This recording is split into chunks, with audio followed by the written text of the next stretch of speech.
Good morning, class 5th. So this is your Hindi period. Take out your Hindi literature book, Bhashapat.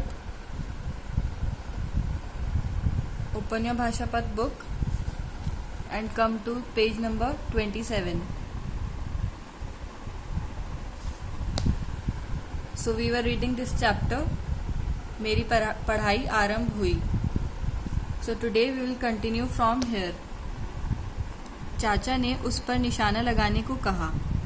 उस पर मतलब गिद्ध जो बैठा था उस पर निशाना लगाने को चाचा ने कहा.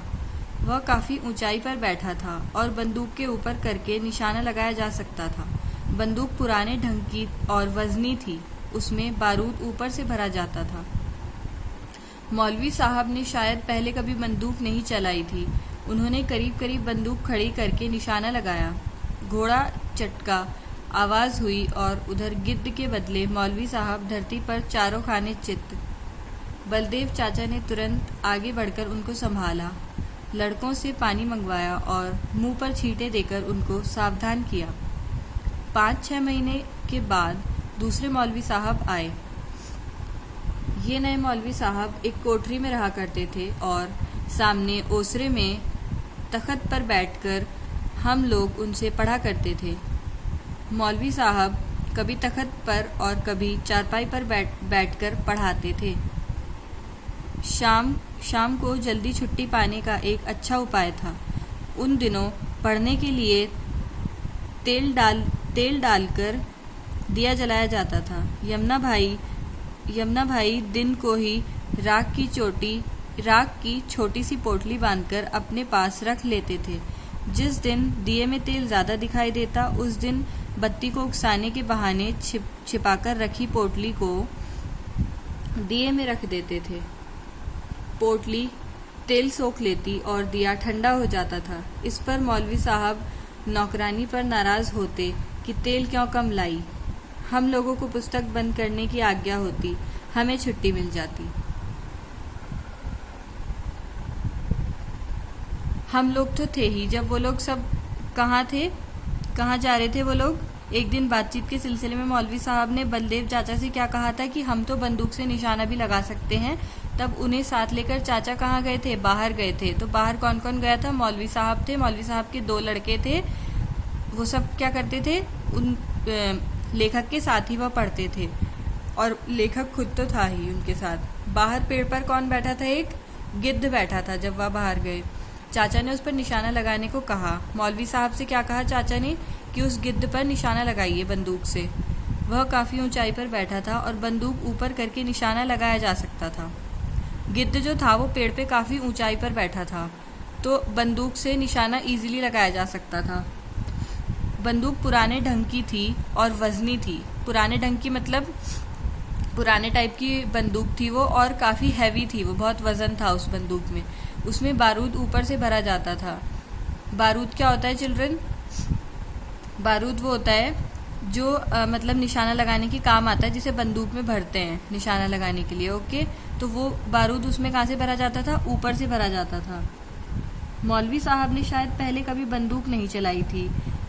उन्होंने करीब करीब बंदूक खड़ी करके निशाना लगाया. बंदूक को उन्होंने मौलवी साहब ने क्या करा? खड़ी कर और तब निशाना लगाया उससे. घोड़ा चटका, आवाज़ हुई और उधर गिद्ध के बदले मौलवी साहब की धरती पर चारों खाने चित्त मतलब पीठ के बल गिर जाना. जब कोई पीठ के बल गिर जाता है तो उसे बोलते हैं चारों खाने चित्त होना. तो उधर क्या हुआ? जैसे उन्होंने बंदूक चलाई मौलवी साहब एकदम धड़ाम से गिर गए. चारों खाने चित्त हो जाना मतलब वो पीठ के बल एकदम गिर गए. उन्हें होश ही नहीं था कि ये हुआ क्या. बलदेव चाचा ने तुरंत आगे बढ़कर उनको संभाला. बलदेव चाचा फौरन उनकी तरफ गए और उन्हें संभाला एकदम से. लड़कों से पानी मंगवाया और उनके मुंह पर क्या करा? छींटे मारी. उनको सावधान किया. मतलब जब कोई बेहोश हो जाता है तो उनके मुंह पे छींटे मारते हैं ना पानी की, तो वही किया उन्होंने. 5-6 महीने के बाद दूसरे मौलवी साहब आए. 5-6 महीने के बाद क्या आए? उन्हें पढ़ाने के लिए दूसरे मौलवी साहब आए. ये नए मौलवी साहब एक कोठरी में रहा करते थे. वो कहाँ रहते थे? एक कोठरी में रहते थे. और सामने ओसरा क्या होता है? कमरे के सामने बना छप्पर. जो रूम होता है उसके बाहर एक छप्पर बना होता है. छप्पर मतलब हम उसे एक तरीके से छज्जा भी कह सकते हैं। ठीक है, कमरे के सामने जो छज्जा बना होता है उसको छप्पर भी बोलते हैं, उसे ही ओसरा भी बोलते हैं। ये नए मौलवी साहब एक कोठरी में रहा करते थे और सामने ओसरे में तख्त पर बैठकर हम लोग उनसे पढ़ा करते थे। ओके, तख्त पर बैठकर वो उनसे क्या करते थे, बच्चे पढ़ते थे। मौलवी साहब कभी तख्त पर और कभी चारपाई पर बैठकर पढ़ाते थे। मौलवी साहब कभी कहाँ बैठकर पढ़ाते थे, तख्त पर। तख्त क्या होता है, ये पुराने टाइप का बेड होता है जिसपे हम मतलब गद्दा तो लगा के बैठ सकते हैं, पर पुराने ज़माने में इस पे बिना गद्दा लगाए बैठा जाता था। ये बहुत हार्ड होता है। ओके, जैसा फोल्डिंग होता है ना, उस टाइप का होता है ये। और कभी चारपाई पर बैठकर पढ़ाते थे। चारपाई कैसी होती है, आपने कभी चारपाई देखी है? चारपाई को बुनवाया जाता है, तार से बुना जाता है उसको।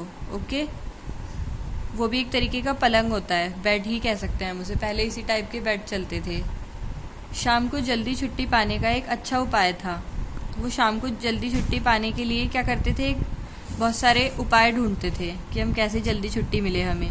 उन दिनों पढ़ने के लिए तेल डालकर दिया जलाया जाता था। जैसे आज हम लोग क्या करते हैं, आज हमें दिया या कैंडल की ज़रूरत नहीं पड़ती। आज हमारे घर में क्या है, लाइट्स लगी हैं, हम स्विच ऑन करते हैं और हम इजीली पढ़ाई कर लेते हैं। पर पहले क्या करना पड़ता था, दिया जलाना पड़ता था। दिया जलाने के लिए आप लोगों को पता ही है कि उसमें तेल डालना पड़ता है, तभी दिया जलता है।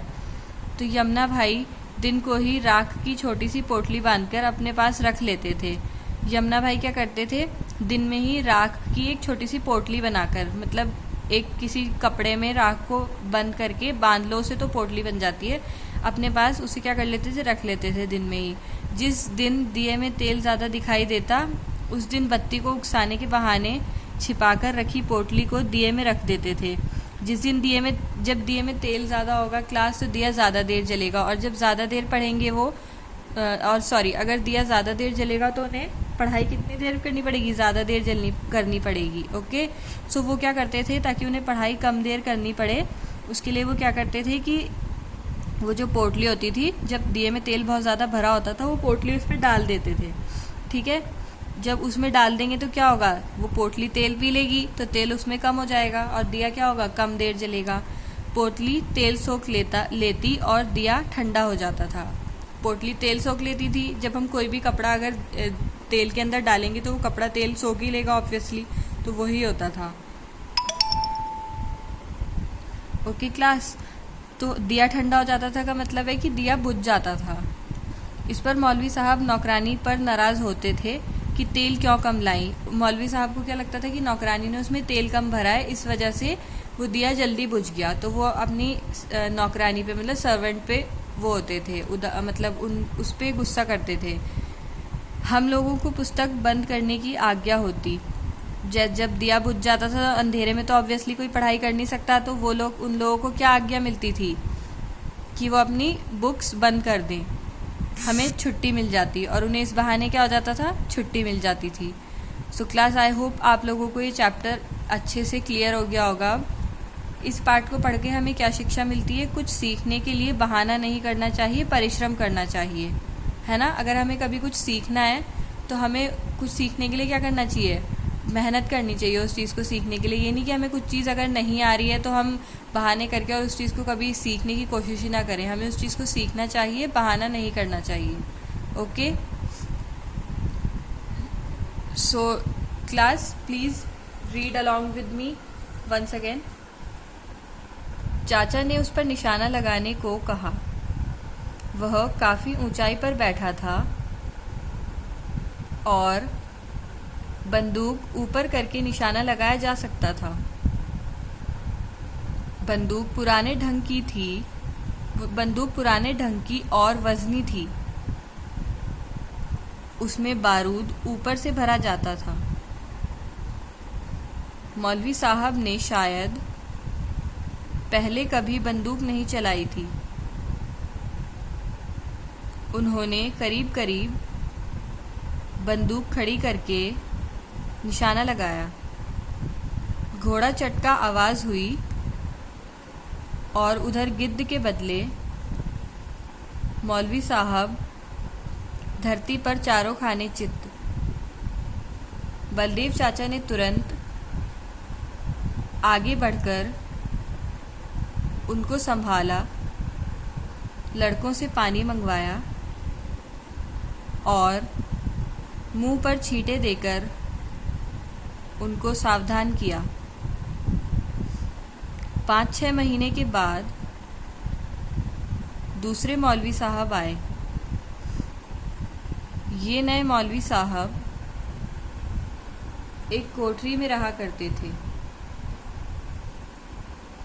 और सामने ओसरे में तख्त पर बैठकर हम लोग उनसे पढ़ा करते थे। मौलवी साहब कभी तख्त पर और कभी चारपाई पर बैठकर पढ़ाते थे। शाम को जल्दी छुट्टी पाने का एक अच्छा उपाय था। उन दिनों पढ़ने के लिए तेल डालकर दिया जलाया जाता था। यमुना भाई दिन को ही राख की छोटी सी पोटली बांधकर अपने पास रख लेते थे। जिस दिन दिए में तेल ज़्यादा दिखाई देता, उस दिन बत्ती को उकसाने के बहाने छिपाकर रखी पोटली को दिए में रख देते थे। पोटली तेल सोख लेती और